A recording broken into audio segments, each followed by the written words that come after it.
Like many people, I've struggled with attention and focus for much of my life. It really affected me most with reading when I was younger. All through my high school years, just extremely painful to read a book. In fact, even now it's very difficult for me to read. I mostly listen to audio. I'm mostly an audio learner, hence the podcast format. But I went to a doctor at one point and actually got a clinical diagnosis of ADD. Now, do I really have ADD? I have no idea, but I got diagnosed, and you can too if you go to the doctor and tell them you can't pay attention. And it was interesting because the doctor looked at me and says, "So you've got attention problems. Welcome to the club. What would you like to do? Did you come here to get on speed for the rest of your life?" And he was speaking in slang. He was referring to Ritalin, which was the drug of choice then. And, either Ritalin or Adderall tend to be the drugs of choice now. And when he phrased it that way, I thought, no, I don't want to take speed for the rest of my life. And it was a really interesting moment with allopathic medicine where I really had a doctor ask me a really smart question. So you've got an attention problem. What are you going to do? Are you going to attempt to medicate this away? Or are you going to figure out a way to work around it? I didn't really figure out a way to work around it until much, much later in life, learning how to deal with my own tendency to lose traction, to become distracted. And I've become a very, very productive and what you might call a focused person, but that doesn't mean I still don't have moments of distraction and ridiculous lack of productivity. On this week's podcast, we'll be talking about how to control your attention, how to use the same insights that video games and mobile phone apps and things use to hook yourself to positive activities like exercise and work and family time, how to put yourself first, how to schedule yourself before everything else. It's an interesting time because even though people are at home for COVID-19 and people are spending less time in public and many times people have less social interaction than ever before, a lot of people I know are still crazily unproductive. They're not getting things done. They're completely stuck on their computer or Netflix or fiddling around the house doing silly projects. They're just as unfocused as they were during a busy day of running around town. And so I think for a lot of people, it's really pulled the curtains back and revealed that, hey, we have fundamental attention problems that don't have anything necessarily to do with technology or access to distraction. We are just lacking traction in our life. On this week's podcast, we'll dive deep into that. If you're new here, it's the Lucas Rockwood Show. I'm your host, a yoga teacher, I'm a trainer, I'm a serial entrepreneur and a father, but really I'm a student. And this show is about me going out into the world and finding researchers and wellness experts and authors and bringing their best work to you. So hopefully that you and I and everybody listening can live a more on track, on purpose life. If you'd like to support the show, the best way to do it is scroll down in whatever app you're listening on and leave a rating and review. It's very helpful. I also really appreciate it if you if you share the show on social media and tag me. It's at Lucas Rockwood. If you'd like to send in questions to the show, I now take questions on Instagram. It's at Lucas Rockwood. If you just send me a direct message there, I'll either answer you right there or I will answer it on the show. Thanks for listening. Enjoy.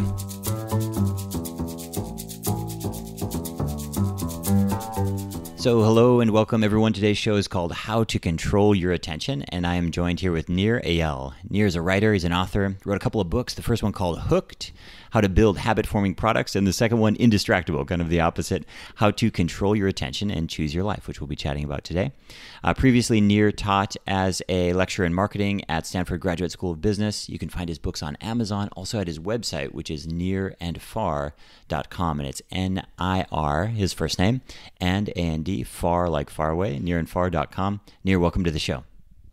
Thank you so much. It's great to be here. So you have these two books which are kind of polar opposites. It's kind of like the heroin dealer selling rehab afterwards. So I'm sure you get a lot of flack for this. How did this turn of events happen? Well, that's a common perception. That's okay. It makes for a good story, but actually they're different products. So the idea behind my first book was to help democratize the techniques that companies like Facebook and Twitter and Instagram and WhatsApp and Slack and Snapchat all use, the world's most habit-forming online products. The idea was to democratize those techniques so that we could make all sorts of habit-forming products for good. I published my book in 2014, well after all those companies were started, because I wanted to reveal their secrets so that we can make doing yoga a habit, or going to the gym a habit, or education a habit. And that's exactly what's happened. So the book has sold 250,000 copies, and it's used in every conceivable industry to help people form good habits in their lives. Now, studying habits so intensely as I have over the past decade, I also know quite a bit about how to break bad habits. And so that's why I wanted to write Indistractable, principally because I was actually struggling with these bad habits myself. There was one particular moment in my life that really made me reconsider my relationship with distraction. I was with my daughter one afternoon, and we had this activity book of different things that daddies and daughters could do together. And the book contained this one question that I'll never forget. The question was, if you could have any superpower, what superpower would you want? And I remember the question verbatim, but I can't tell you what my daughter said, because in that moment, I got some notification from my phone, and I decided to look at it as opposed to being with my daughter. And by the time I looked up from my device, she was gone. She left the room to play with some toy outside. And I knew that I had blown this perfect daddy-daughter moment. And so that's when I decided I really had to understand why I kept getting distracted. Because, you know, if I'm honest with you, it didn't just happen with my daughter. It would happen when I was at work, and I would say, oh, I'm going to work on that big project. And yet I, you know, check email or check the news or do something else other than what I plan to do. It would happen when I said, I'm definitely going to work out today, and I wouldn't. I'm certainly going to eat right, but I didn't. And so what I really wanted to figure out was, how could I do what I said I was going to do? That's the superpower that I would most want, is the power to be indistractable. And so that's when I embarked on this 5 years of research to really understand the root psychological causes of distraction. Because I think these days, the problem is no longer a lack of information, right? Everybody basically knows what to do. You want a yoga practice? Do yoga. You want to eat right? Eat right. Who doesn't know how to do that? What we don't know is, how do we get out of our way? Why don't we do the things that we know we should do? We have a shortage of attention. And so that's really what I wanted to figure out. So in the past few years, there's been a big shift online, and I'm curious to get your insights. You know, everyone listening has gone through the same conundrum that you're chatting about. You know, they need to be on social, but they don't like social. They're trying to cut back, and then they get hooked. But here's the change that I've seen is social networks, which are mostly just publishing and trolling networks, like, you know, Instagram and Facebook. Usage is still very high, but peer-to-peer stuff has gone through the roof. So WhatsApp, Telegram, Line, WeChat, depending on which country you're in. And I'm curious if, from a mental health, distractibility, sort of general user perspective, are there pluses? Are there minuses? Is it really the same thing? And what I mean by that is, I always like to see what my team's doing, my staff, and I'm like, you know, okay, who today has opened Facebook so far? You know, like at our morning meeting, who today has opened WhatsApp? And everybody in Barcelona, we have about 95% WhatsApp penetration. It's kind of the big messaging app. And not everybody has done everything, but everybody's been on WhatsApp that day. And where I'm going with this is this good or bad? Because usually this is a person-to-person thing, and, you know, social media is meant, well, you know, one of the things it's meant to do is connect us. And so I'm just curious about your perspective on that. This isn't a discussion that I hear a lot. When people talk about social media, they're mostly talking about a 3-year-old discussion, you know? Yeah, so let's really talk about what is distraction, because I think this is a really important distinction. So the best way to understand distraction is to understand what is the opposite of distraction. So most people, if you say, okay, what's the opposite of distraction? They'll say the opposite of distraction is focus, but it's not focus. The opposite of distraction, if you look at the origin of the word, is not focus. The opposite of distraction is traction. What is traction? Traction and distraction have the same Latin root, trahare, which means to pull. And you'll notice that both traction and distraction end in the same 6 letters, A-C-T-I-O-N, that spells action. So traction, by definition, is any action that pulls you towards what you want to do, things that you do with intent, things that move you towards your values and help you become the person you want to become. What is the opposite of traction? Distraction. Any action that pulls you away from what you plan to do, away from what you're doing with intent, away from your values and the person you want to become. So to answer your question, there is no such thing as a good or bad behavior. There is only things we do with forethought and things we do that are without forethought, things that we do because we are pulled towards distraction. So any action can be traction or distraction. It's not Facebook's fault. It's not WhatsApp's fault. It's our fault for not defining how we want to spend our time. Here's the thing. You cannot call something a distraction unless you know what it distracted you from. How can we say we got distracted from something if we didn't decide in advance how we want to spend our time? Everything is a distraction unless we decide how we want to spend our time. So there's nothing wrong.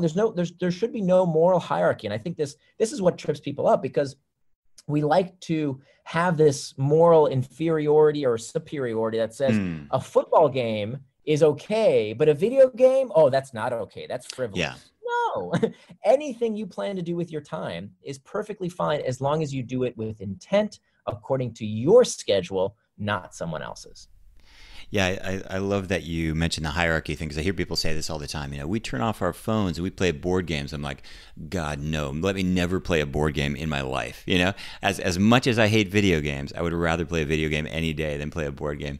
Like the idea that there's something deeper intellectual about, playing like a 4-hour Monopoly game, or like that bonds you to your kids. I mean, I understand it works for some people, but like this idea that board games are somehow, it's just this American nostalgia. We have this idea that, the 1950s were the golden age, and everything after has been a downward spiral of of inferior automobiles and oh, it's amazing. And every successive generation has this short-term memory, right? Remember when board games meant Dungeons and Dragons? Dungeons and Dragons, parents flipped out. It was melting kids' brains. It was turning them into crazy role play. Yeah, and they said this about television. They said this about the radio. They said this about all the way back to the written word. Believe it or not, Socrates said that the written word, this crazy new technology of writing things down, was going to enfeeble men's minds. We always freak out about the latest technology, and it's never about the technology. It's about what's going on inside of our own heads. When you think about focus, or Indistractable, this idea of getting traction, a lot of what comes to mind for me are things that I want. So like you mentioned, I want to exercise, I want to eat well, I want to show up for my kids.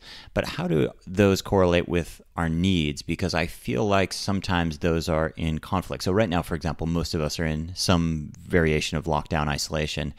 And as much as I might want to spend less time on my phone and social media, I have like basic human needs that aren't being met, like connection and conversation and emotional stimulation. How do you think about those two in relation to one another? Because I see a lot of people with stated goals that don't seem to really align with like fundamental human needs. Beautiful, beautiful. Okay, so we talked about traction and distraction. And so how do we decide what is traction for our life? We have to recognize this fact that you can't call something a distraction unless you know what it distracted you from, which means we need to plan our day. Because look, in this day and age, this is no longer a luxury, right? This is something we all have to do. If you don't plan your day, somebody is going to plan it for you. Your kids, your spouse, your boss, whatever's happening in the news, whatever's just happened on Twitter, something is going to eat up your day unless you decide in advance. But how do we decide what we want to do with our time? Well, we have to turn our values into time. What are values? What's the definition of values? The definition of values are attributes of the person we want to become. Let me say that again. Values are attributes of the person we want to become. So the critical question here is, how would the person you want to become spend their time? So many of us, we talk a good game. We say, oh, what are your values? Oh, I value my health. Well, do you have time in your day scheduled on your calendar to take care of your body if that's one of your values? Do you have a bedtime? We tell our kids to get to bed on time, but we know we've all heard this to death about how important sleep is. But do you have a bedtime? Do you have time for physical exercise? Do you have time for nutrition, for mental well-being, time for whatever it is you find fun, including, by the way, if you want to play video games, do it. If that's part of your value system, I want you to enjoy that time, but put it on your calendar. Then we have the secondary domain. So the first domain of these 3 life domains, the first is you, right? You're the most important person of your life. If you can't take care of yourself, you can't take care of others. So you have to first make sure that you put that time in your schedule. Make an appointment with yourself. It's amazing. If you ask somebody, hey, tomorrow you have an appointment with your favorite celebrity, whoever your favorite celebrity. Tomorrow you have a lunch with Beyonce or Oprah. Would you make that lunch? Oh yeah, definitely. Yeah. If Beyonce would have lunch with me, absolutely. I wouldn't drop that. But what about that appointment with yourself? the most important person in the world to you is you. If you don't exist, then none of this matters. And so why don't we keep the appointments with ourselves? A big part of it is because we haven't held that time for ourselves on our calendar. The next domain is the relationship domain, where, we know that we are suffering through a loneliness epidemic. And this is a worldwide crisis. Part of the reason this has happened, and this isn't a new thing, people think this is because of social media. No. This started at least since the early 90s. There was a book by a sociologist by the name of Robert Putnam, who wrote a book called Bowling Alone, that in the early 90s found that more people were doing what he called bowling alone, that the civic organizations that used to be the fabric of the United States in terms of, the bowling league, the Kiwanis Club, the church group, the weekly meetings that people used to go to are vanishing. They're disappearing. They're not part of people's lives. And this has nothing to do with social media. This is about holding time in our schedules for the people we love, as opposed to what most people do, what I used to do. I'll confess to you. I would give the most important people in my life, my wife, my daughter, my parents, my siblings, whatever scraps of time were left over. I'll see you when I see you. And everything else was a higher priority. I don't do that anymore. Now I have time scheduled for the people I care about. Actually, I think this is part of the silver lining to the corona crisis, is that people have been forced now to stop saying, hey, yeah, we'll get coffee sometime. Yeah, let's see when that happens, right? How many times have you said that to a friend or heard a friend say that to you? Yeah. Now it's, okay, when do you want to have that Zoom call? When do you want to have that conversation? Sure. And I really hope that continues after this current crisis, because scheduling time with the people you love is incredibly important to your psychological well-being. And then finally, the last domain is what we call the work domain. And this is where work gets split into two types of work. We have what's called reactive work and reflective work. Now, reactive work is what occupies most people's time at work. It's the emails, reacting to Slack notifications, reacting to meetings, reacting to phone calls, all day long, reacting. But when you ask most people, does their job require them to think, right? Does your job require you to think? Almost everybody says, yeah, of course I have to think. But then the question is, well, where is that time?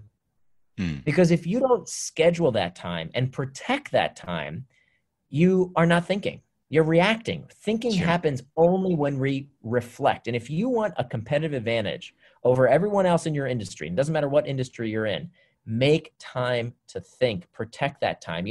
We call it paying attention for a reason.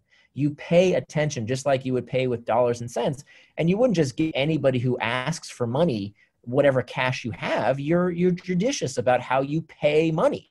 But with our time and attention, we give it to anybody. Somebody taps you on the shoulder, someone sends you an email, sure, take as much as you want. Here you go. We have to be very judicious about our time and attention, because unlike money, it is a limited resource. Everybody gets the same 24 hours every day on this earth. I've been familiar with your work for a number of years, and I heard you speak, I can't remember which one it was, but you were talking about the role of speed for apps in terms of making them addicting. So, for example, I just had a birthday. If I post something about my birthday, it would just be bing, bing, bing, bing, bing. And that speed, it's a trigger. It lights up dopamine or whatever it does in my brain. How can we use that knowledge how can we use this speed trigger specifically? This is the one I get stuck on for stuff in our life. Like, let's say something like health, or let's say something like working out. Are there kind of A to B, ways that we can translate this stuff over? Because it's so much easier to take a selfie in the gym than it is to actually go to the gym. You know what I mean? And so I see people in the gym literally not working out, flipping their hair around, taking selfies, and it's just so much more gratifying. They get so much more feedback than actually doing the gym workout. And I'm not judging them. I mean, I'm the same sort of bizarre animal, but this speed one in particular is one that I get stuck on, because it's really hard. I find it really hard to get that instant gratification that you can get from online stuff. Yeah. So there's 4 basic steps to becoming indistractable, 4 strategies. Step number 1 is mastering the internal triggers, which we talked about a bit. It's about those uncomfortable emotional sensations that we seek to escape. And this is the very first thing we have to tackle, that time management is pain management. This is really important, that whether it's too much news, too much booze, too much football, too much Facebook, it's all about a desire to escape discomfort. That's what it's always about. It's not a character flaw. There's nothing wrong with you. It's that we don't have the tools and the habits and the systems to deal with emotional discomfort in a way that serves us, in a way that leads us to traction rather than distraction. So part of it is understanding what is that internal trigger that I'm trying to escape with a distraction. Okay, that's step number one. Step number two, we talked about a bit. This is all about making time for traction. It's about deciding how you want to spend your time. Step number three, and this gets to your question, is hacking back the external triggers. So there's nothing evil about any of this technology. It's a tool like any other. And so, a hammer can be used to build a house, or it can be used to bash someone's head in. It's about how we use those tools. Sure. And so if an external trigger, if a ping or ding on your phone is telling you, hey, it's time to do the thing you plan to do. It's time for that workout. It's time to go make that phone call to your parents. It's time to spend time with your children. Wonderful. It's serving us. But if it's taking us off track, as it did with me, when I was with my daughter and then my phone rang and now I'm checking my phone as opposed to being with someone I love very much, well, now it's moving me towards distraction. So the idea here is to ask ourselves, is this trigger serving me or am I serving it? And if it is not serving you, if you are serving it, it's time to remove those external triggers, to hack back those external triggers. Because look, there is no doubt that these companies have an incentive to hack your attention, right? To hack, I use the term to hack from computer programmer parlance, means to gain unauthorized access to something, right? So a computer hacker would hack into a bank account to gain unauthorized access to the funds.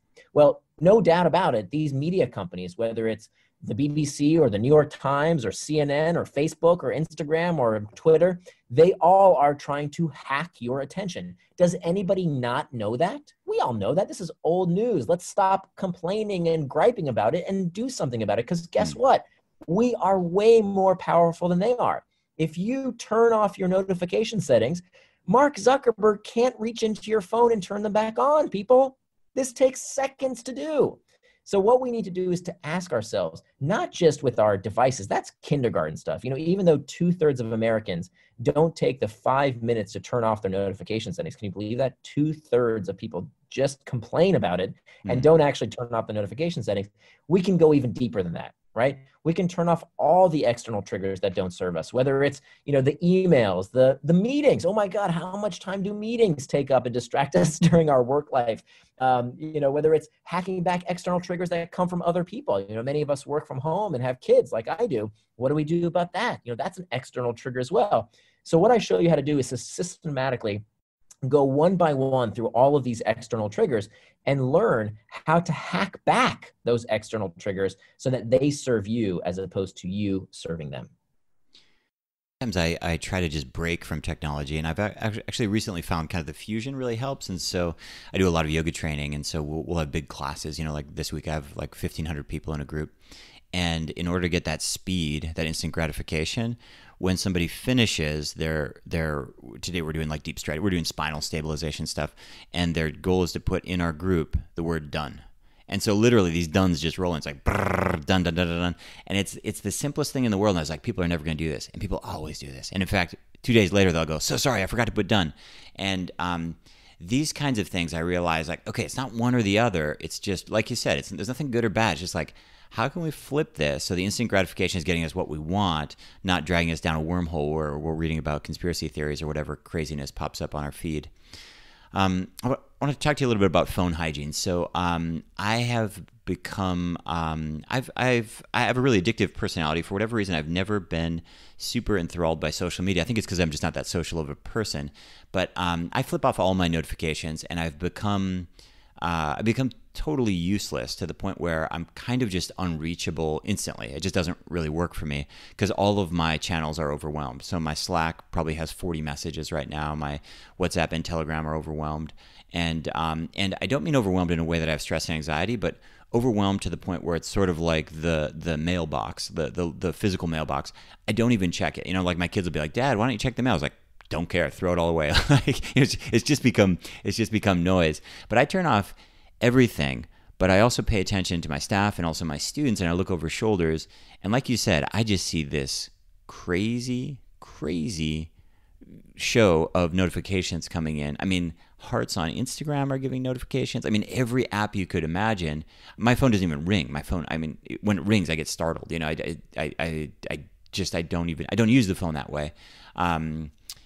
But everybody has to find their balance, right? So some people need to have their kids on call or whatever it is. But what are some basic, because I'm not a good example. I'm sort of, you know, I'm not typical, but what are some good basic hygiene if you say, listen, if it's Friday and you've just had a hell of a week and you haven't found any traction, like you talked about, what's some basic, you mentioned 2 minutes, what's some basic stuff you can do just to throw away some stuff for your average person? Well, remember, it's not about the phones. That the technology is the latest in a long, long history of distractions, right? Plato, 2,500 years ago, talked about akrasia in the Greek, the tendency that we have to do things against our better interest. This is not a new problem. Okay. What are your distractions? You know, what takes you away from doing what you plan to do? I know it's not the phone. Is there anything else? Yeah. So, like, I give myself full permission to like research. Research is like my code word for like going down endless Google wormholes. You know, whether it's researching authors like yourself or, yeah. Yeah. And I totally justify it as like some sort of intellectual exercise, you know? Yes. Okay, here we go. Now we're getting into the juicy stuff. So this exactly proves my point, because this is your problem is my problem, brother. We are definitely related here, because you know I that's why I love writing books, right? This is why I love writing, is because it's fun. It's, you know, it's feeding my curiosity. Sure. It's so interesting. And so even if your distraction if you don't struggle with distraction at all, then this might be the wrong podcast episode, right? But if you're the kind of person who has more ambition than time, then you're probably struggling with distraction, right? You have a big, long to-do list, and somehow you don't finish what you say you're going to do day after day after day. This is part of the reason that I hate to-do lists and I advise against them, is that to-do lists for most people reinforce a negative self-identity. They reinforce your identity. Yet again, another day passed and you didn't do what you say you're going to do. Yeah. Loser. And so that mentality actually makes things worse, because then eventually you begin to accept it and say, oh, it's okay if I don't do what I say I'm going to do. It's okay that I don't live with personal integrity. It's okay that I keep lying to myself, and then it's over. So you can use the exact same tactics, whether your distraction is Facebook, football, Google, whatever. It's all about defining for yourself, what did I want to do, and knowing the difference between traction and distraction. Because I would do this to myself all the time. I would justify and say, well, you know, doing research, it's helping my book, right? It's kind of something I need to do. Or let me just check email, or let me just look at that Slack channel, or let me just read the news, because I got to stay informed. I got to be a good citizen. Yeah. And I would make up all these excuses. And here's the thing. The worst distraction, the most dangerous form of distraction, is the one you don't even realize is distracting you. When it tricks you into prioritizing what feels urgent as opposed to what is important. That's when distraction gets us. That's why this is a much bigger issue than just, oh, let's turn off notifications, right? It's about, when do I do something that is not what I plan to do with my time? It makes a lot of sense. You know, this is a really timely topic. I think, you know, people are spending more time at home, and there's all kinds of interesting realizations that have come up. And one of them is, for a lot of people, despite the inability to leave the house, go to a restaurant, do these things, people are still totally unproductive. I don't put myself in that category, but lots of people I'm talking to that I just can't believe it. I'm tired. I'm not getting anything done. So I know this is a topic people want to dig into. For people who want to find your book, follow you online, listen to your talks and things, where's the best place that we should send them? Absolutely. Yes. Thanks. And it's interesting because, you know, we're not stuck in traffic anymore. Totally. We're not stuck in-person boring meetings anymore. What are we doing with our time? which Where does it go? Exactly. It proves that this is a bigger issue, right? That distraction is not about what's happening outside of us. It's really what's happening inside of us. And so to find out more, the book is titled Indistractable: How to Control Your Attention and Choose Your Life. And if you go to my website, nirandfar.com, Nir, spell like my first name, there's actually an 80-page complimentary workbook. It's completely free. It's a workbook to help you on your path to becoming indistractable, whether you buy the book or not. That's all available at my website, nirandfar.com. But again, Nir, spell like my first name, Nir, and far.com. Nir, I appreciate your work, and thanks so much for coming on the show. If you've taken any yoga class, you've no doubt heard your yoga teacher talk about the importance of breathing. Breathe slowly, breathe deeply, breathe through your nose. But it doesn't really go much further than that in terms of the how or the why, the physiology behind breathing, why we're doing it, why it matters. Oddly, yoga, despite the fact that breathing is always emphasized, doesn't really do a good job of teaching breathing. I don't know why. It's lacking from almost every yoga tradition. And the science, which is not new at all, it's been around for over 100 years, is almost completely absent from the tradition as well. And this was something that really frustrated me when I first started doing yoga and kept me frustrated for about 5 years. And I've since had the privilege to work with, to speak with, to interview, and to get consultations from some of the best breath researchers and teachers in the world. Most of them are outside of the yoga community, but I've taken all those teachings and brought them back into the yoga community. And I've put together a new course. It's called Breath Coach Training, and it's designed to help you or other teachers or would-be teachers learn how to use breath in a coaching setting. And so if you want to help somebody relieve stress, sleep better, balance their mood, improve their digestion, all of the nervous system benefits that breath can be of assistance with, this is the training for you. Breath is not a panacea, meaning it's not a cure-all, it's not going to reverse cancer or anything like that, but it is the most immediate way to affect your nervous system of anything. It's faster than a pill. There is nothing that is as quick and as predictable and safe as breathing. In as little as 5 or 10 minutes, you can make a massive, massive shift in your autonomic nervous system that has trickle-down effects into your endocrine system, trickle-down effects into your mood and your metabolism. And it's very predictable, and it gets clients really, really excited. Who needs this? Well, anyone who has trouble sleeping, anyone who struggles with digestion, anyone who has up and down moods throughout the day, food cravings, for example, anyone who has overwhelming stress and anxiety. And I think I've pretty much encapsulated every single person on planet Earth right now. But the great thing about breathing is it's a lot more accessible than meditation. Meditation is experiencing a resurgence of popularity. Maybe hasn't been this popular since the Maharishi in the 60s and 70s. But the reality is most people aren't practicing meditation. In fact, many of you listening right now have meditation apps on your phone that you're not using. You have meditation books on your shelf that you read, but you didn't sit down and do a meditation practice last night.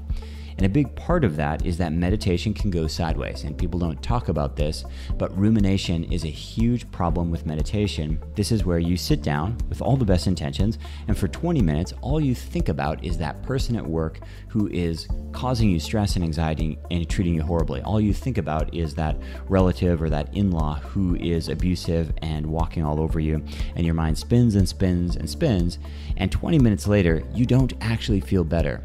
Meditation is amazing. I've spent something like 43 days of my life in silence, sitting on my butt, doing nothing, and it's been transformative.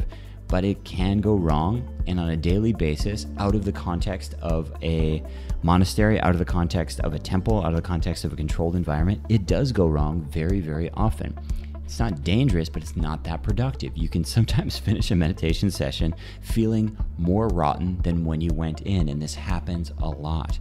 This is why people default to mantra. This is why people default to prayer. This is why some people just read a book, or why most people just flip on Netflix. Sitting silently with your own thoughts is sometimes spending 10 or 20 minutes with a special kind of evil friend who smashes your brain about. And breathing gives you something to do. It's an active form of meditation. It's a lot more accessible.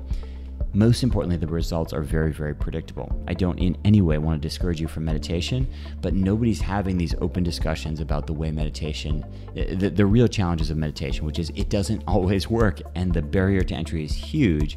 Breathing, the barrier to entry is pretty much zero. The results are almost guaranteed. There is a very, very predictable outcome, and the compliance is very high, meaning your ability to follow through is very, very good because it's not as scary as spending 10 or 20 minutes with your special evil friend, also known as your monkey mind.